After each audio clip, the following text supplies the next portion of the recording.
Anoche hubo un momento en el Estadio Azteca que lo decía todo sobre cómo la FIFA está organizando este mundial.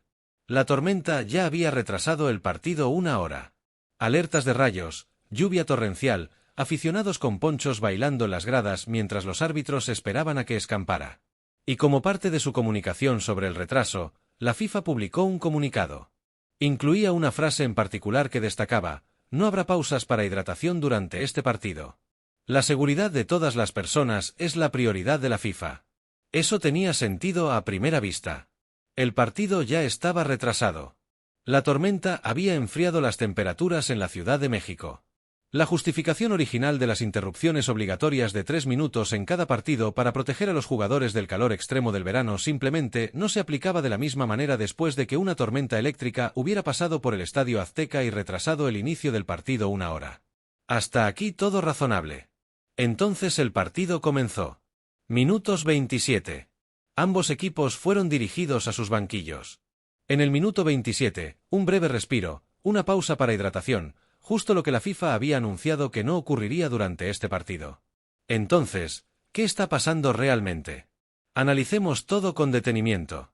Empecemos por los antecedentes, porque es necesario comprender todo lo que llevó a lo ocurrido anoche para apreciar por qué este momento se desarrolló de esta manera. México contra Ecuador era un partido de 16avos de final en el Estadio Azteca, sede de su tercera Copa Mundial consecutiva y uno de los escenarios más vibrantes del fútbol. México había liderado el grupo A invicto, ganando sus 3 partidos y entrando a la fase eliminatoria como uno de los equipos en mejor forma del torneo. La historia de Ecuador era aún más notable.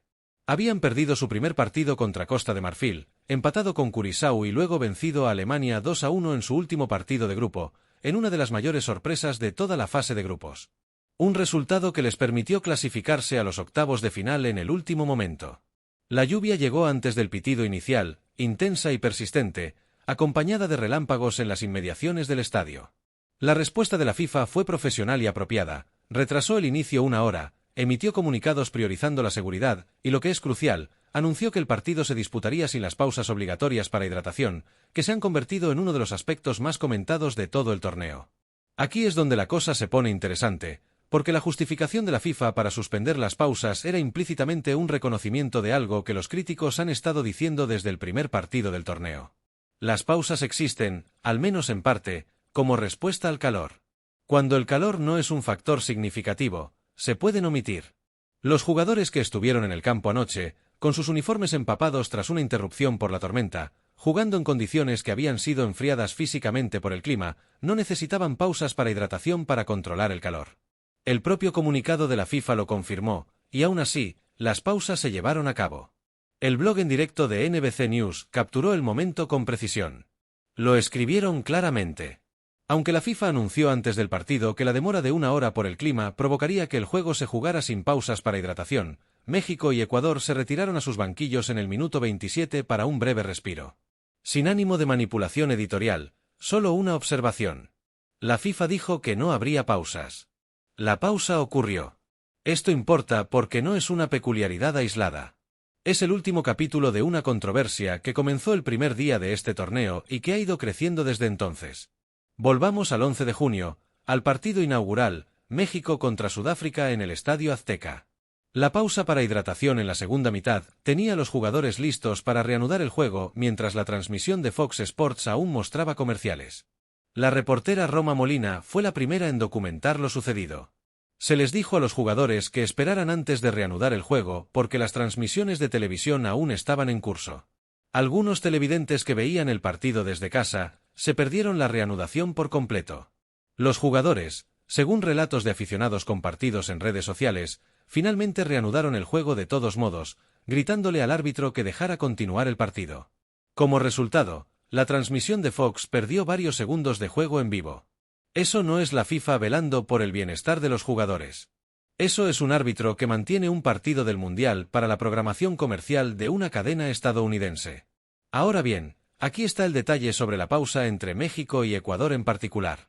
Nadie que viera el partido pudo determinar con certeza por qué se produjo la pausa después del anuncio previo de la FIFA.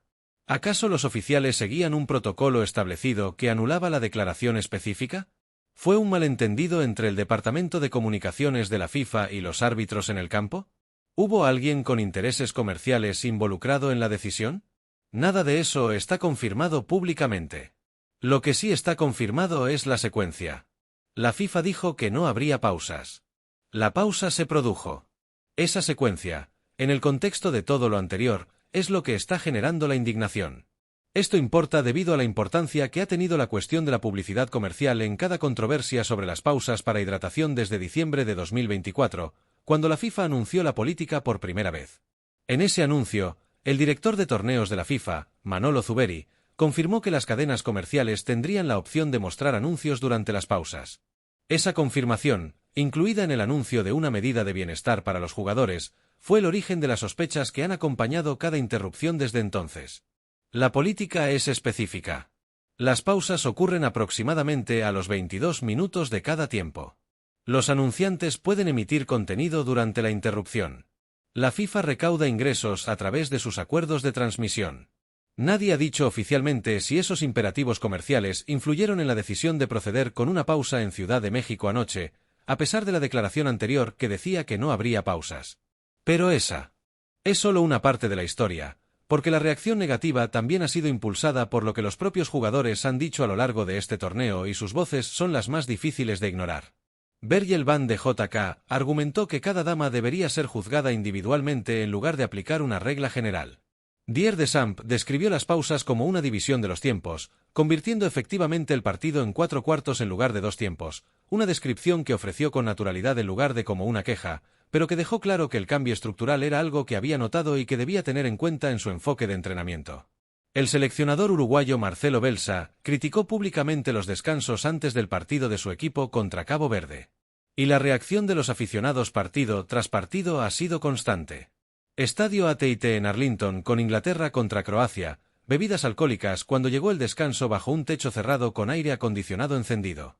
Atlanta con República Checa contra Sudáfrica. 67.000 aficionados en las gradas. Otra reacción audible del público cuando el juego se detuvo innecesariamente. El patrón no se limita a un estadio o a una afición. Está sucediendo en todas partes. Las condiciones no justifican obviamente la interrupción del partido.